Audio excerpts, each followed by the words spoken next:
Welcome back to another quarantine edition of an Investor's Journey podcast. I am your host, Jonathan Barbera.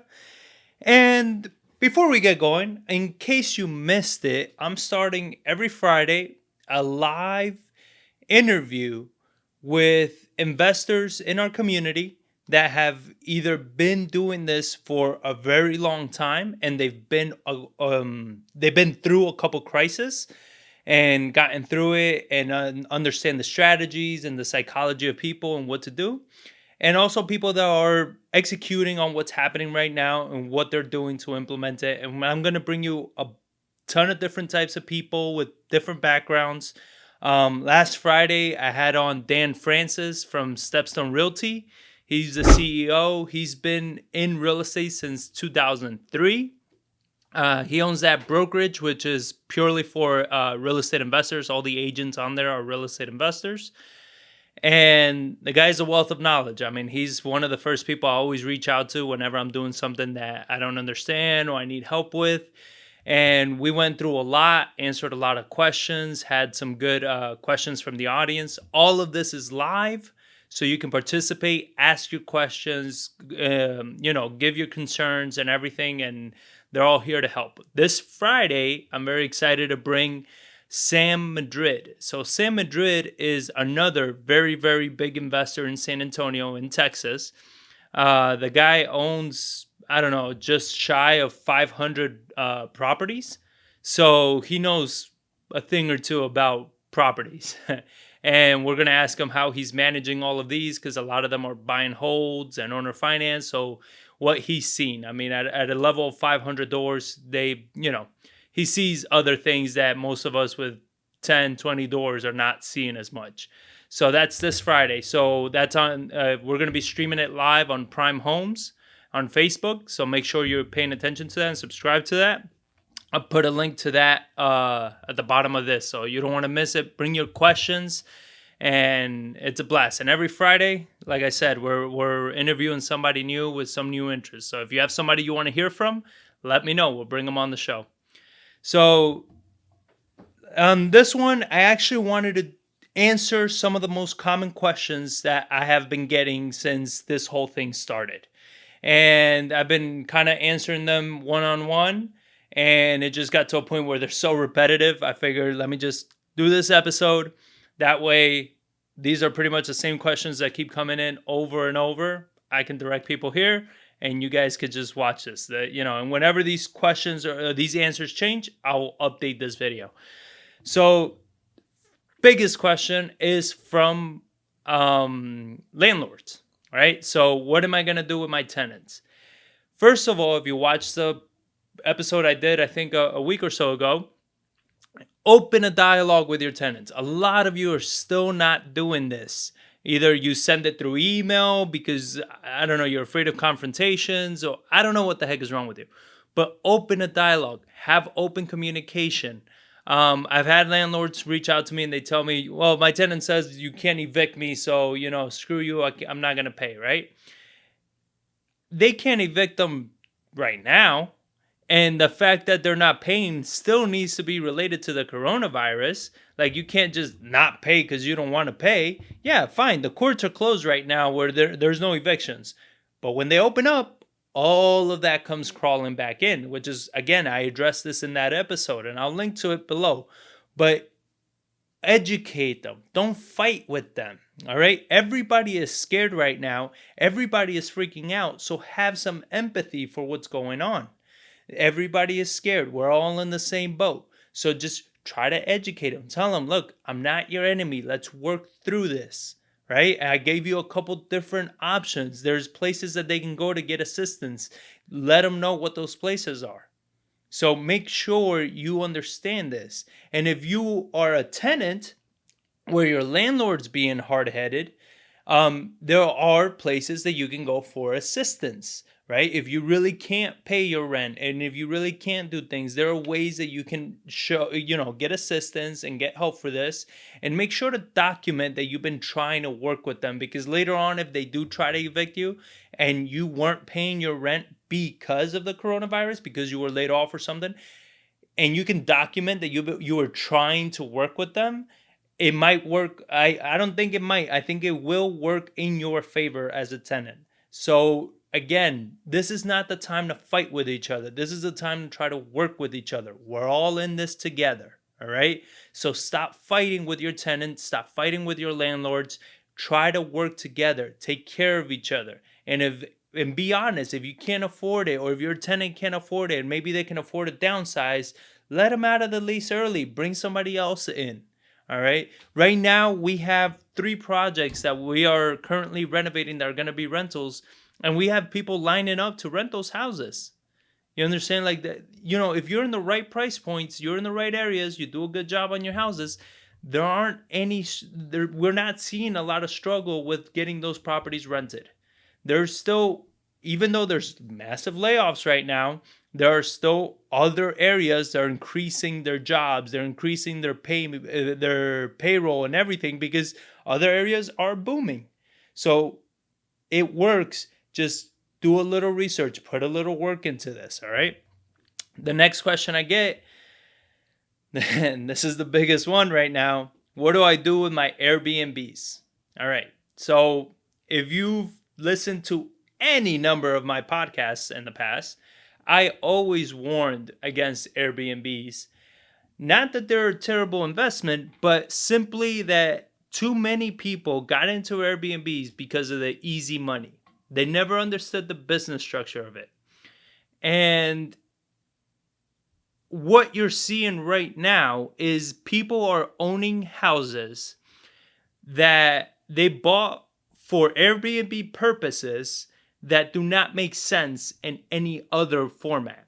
What do I mean? Is that right now, people are not traveling. People are not vacationing. There aren't any work conferences. So Airbnbs have dropped, right?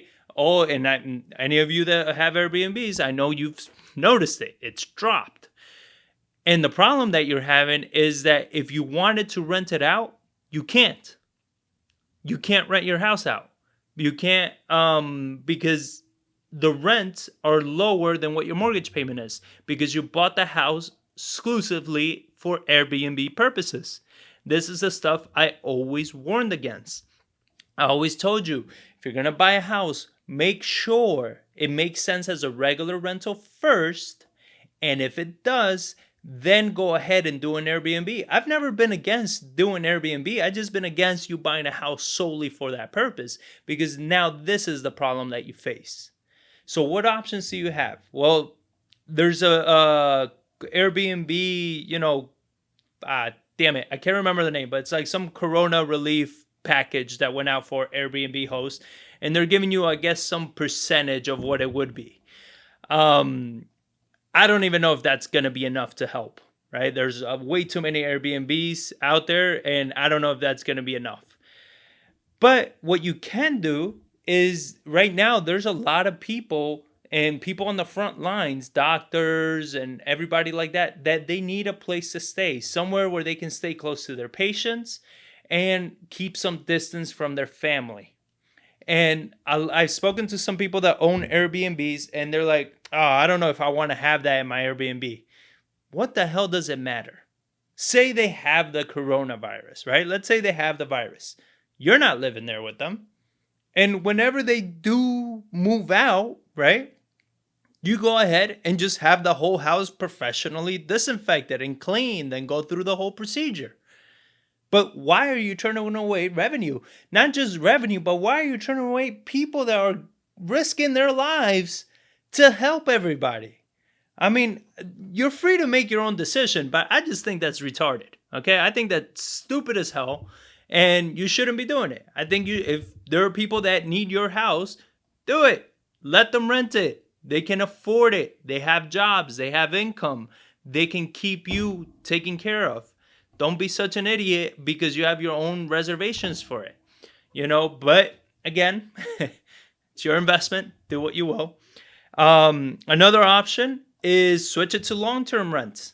There's a lot of people that are looking for a place because they're in transition right now. Maybe they needed to sell their house to downsize, or they're in transition from a smaller place to a bigger place because they're moving in with family, because as you see unemployment rise and everything, the stats right now is they're predicting anywhere from 20 to 30% unemployment when this all really like settles in and hits the fan. And that's a large percentage. So you're going to see a lot of people start moving in with family, right? You're going to see a lot of kids with their parents and stuff like that to consolidate bills to be able to do that. So they're going to need houses.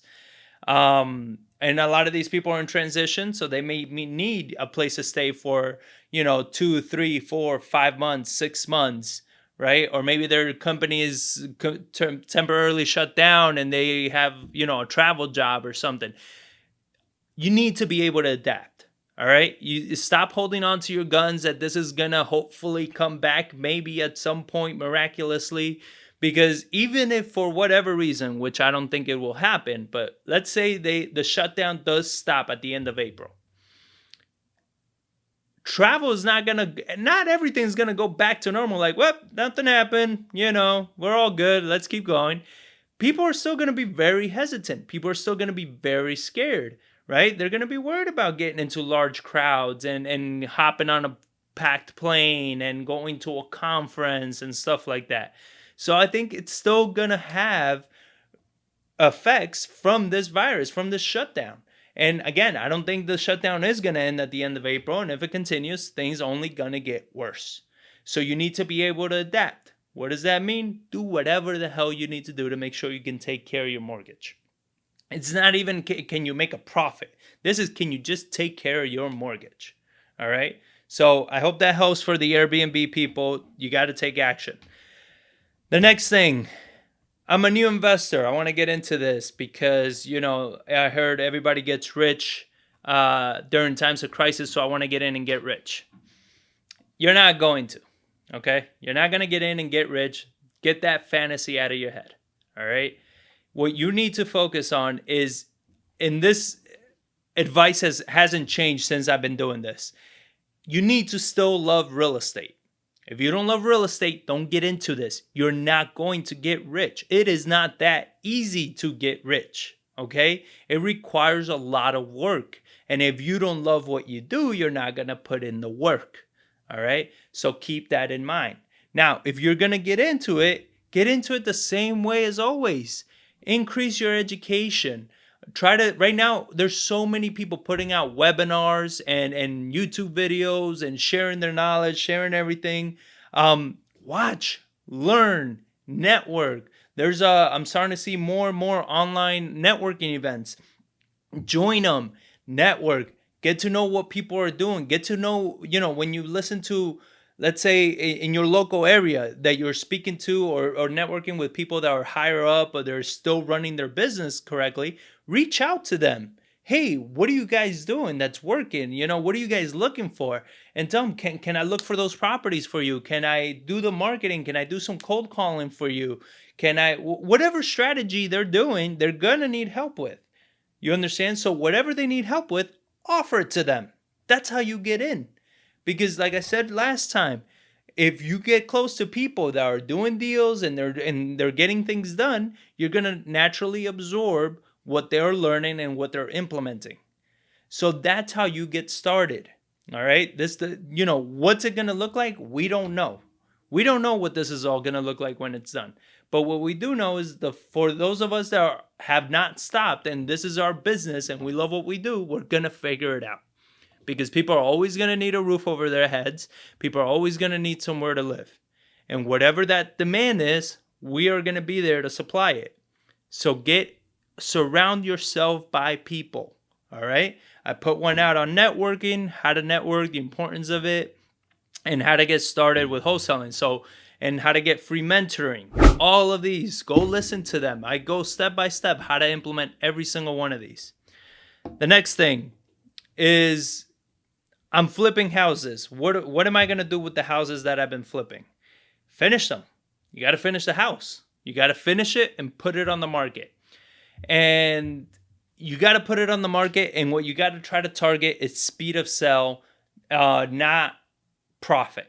Right now, because we don't know what's going to happen, You got to make sure you can get rid of it quickly because many of us are working with loans. We either have private loans, hard money loans, whatever kind of loans you have them and you need to pay them off because they're incurring interest.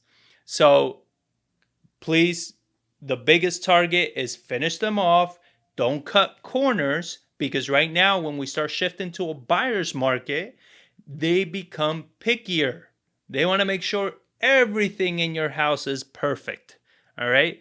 And we have seen it with a house we recently put on the market. It was a high price point, a small home and everything, but we did a very, very good job on the renovation. So we got it, put it on the market, and in 3 days we had a full price offer, right? And then when they went through the inspections, they came out with a list of a whole bunch of tiny little nonsense that they wanted fixed on it.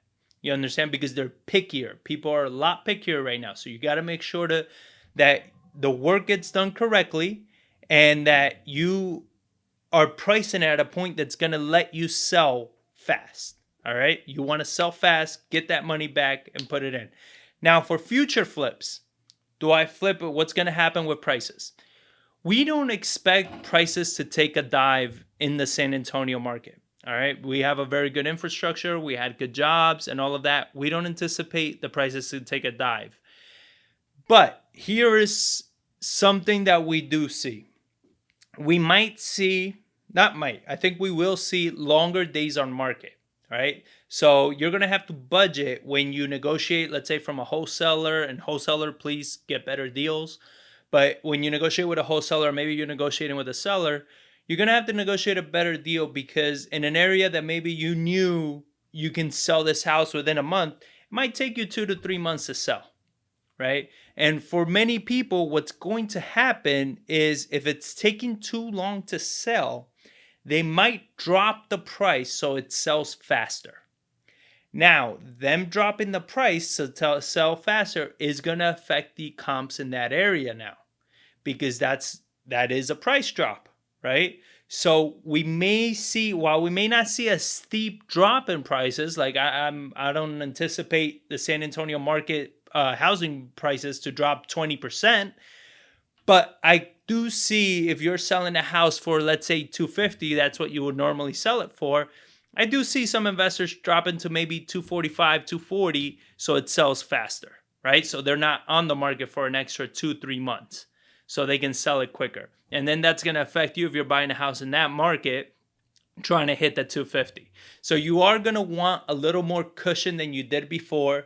And you are going to want to at least factor in maybe a 10% price drop from what you were originally thinking the ARV is.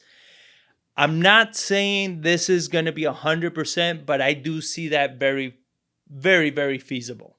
Even as an investor myself, I do see us even doing that. If I see that, yeah, I could possibly sell this one for $250, but if I'm sitting on the market for too long, I'd rather just drop it to $240 and just sell it and move on, right? So that's going to happen. And when you're flipping, try to flip what's more desirable. I did, what did I do? What was it? I think it was just a regular Facebook post I did on how to drive for dollars, right? So on it, I pretty much said, try to find the hottest zip codes and compare and use the hottest price point in the market, in your local market. So then you combine the two, and now you're targeting houses that are more the bread and butter that everybody's going after, right? Because that's what we're going to see selling more of. Those starter type homes are always going to sell first, right? And this is going to be like, I think home sales are going to stay consistent because especially with this lockdown, people are getting cabin fever. The people that live in apartments and they have families and stuff, man, they will give anything for a backyard right now. And that's going to be, it's going to keep going. And I think you're going to see a lot of that. And then you're going to see people that had bigger houses, they're going to start considering downsizing, right? Because they're like, this house, the bills and all this, and it's all the uncertainty. And we're starting to see that already. So make sure you're planning for that. I think home sales are still going to be good. I just think they're going to take longer. San Antonio still has a good, more diverse job market, but, we're still going to see a hit. Now, one thing I do want to caution everybody is with all of this stimulus package and government help.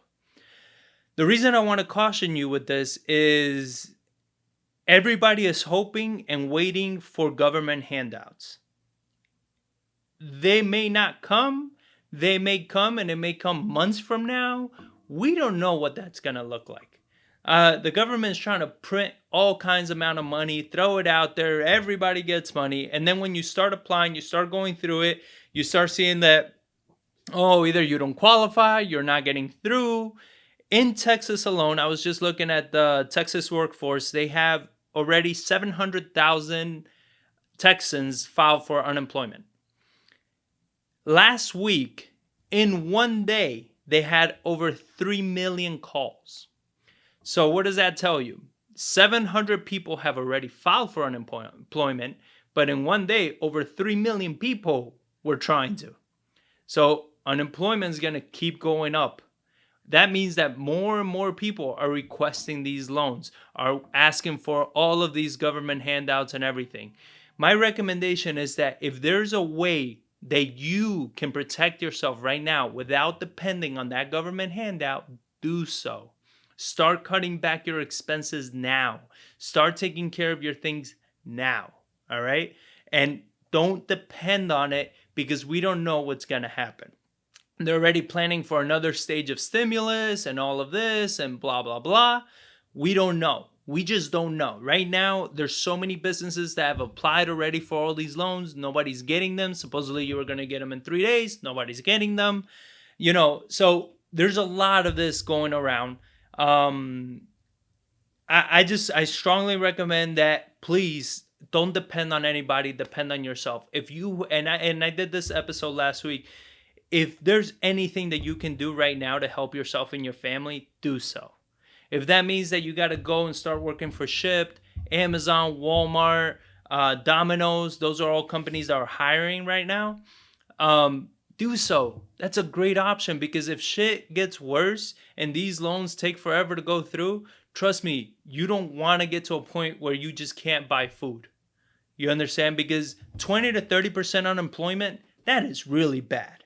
All right? That is crisis. That is depression level. And that's what the government is trying to avoid. They're trying to avoid a depression. We are already in a deep recession. This is happening. All right? And if they don't stop this government shutdown, and I get it, the virus, whatever. But right now, this shutdown is becoming 10 times more deadly than this virus can ever become.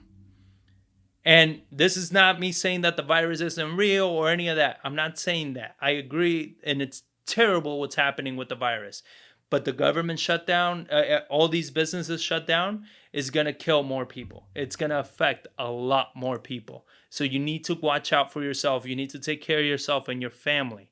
All right? Take action. If you have an option, take it. All right? And don't depend on it. I'm not saying don't apply for it. Go ahead, apply. But we just don't know when they are going to come through or what's even going to come through. All right. So I hope, this helps you guys. I hope this answers your questions. And please keep sending them to me. If you have different variations of these that I didn't quite answer, let me know. I'm here to help. All right. So I hope you guys are enjoying this. Again, stay tuned to Friday where we're going to be doing this every Friday. I'm going to bring you every Friday a heavy hitter that's going to deliver value. And you're going to be able to ask them questions on the spot. So bring your questions. Be tuned. It's every Friday at 6 p.m. So 6 p.m. Texas time. All right. So thank you all for watching. Be safe. Stay hustling. And I'll catch you on the next one.